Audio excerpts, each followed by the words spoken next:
KOI Weather Desk Earthquake Update Ika-30 ng Hulyo, 2026. Magandang araw Pilipinas! Narito ang earthquake update ng KOI Weather Desk.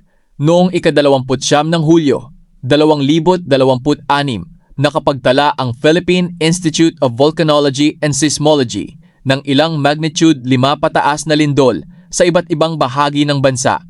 Kabilang dito ang magnitude 5.0 sa Burgos, Surigao del Norte, magnitude 5.5 sa Sarangani, Davao Occidental, magnitude 5.3 sa Balut Island, Davao Occidental, magnitude 5.6 sa Jumalig, Quezon, magnitude 5.5 sa Baras, Catanduanes.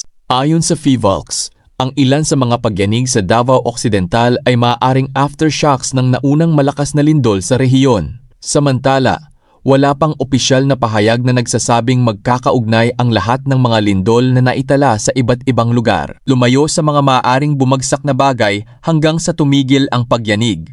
Iyan ang pinakahuling earthquake update. Patuloy na mag-ingat at subaybayan ang mga opisyal na abiso ng PHIVOLCS.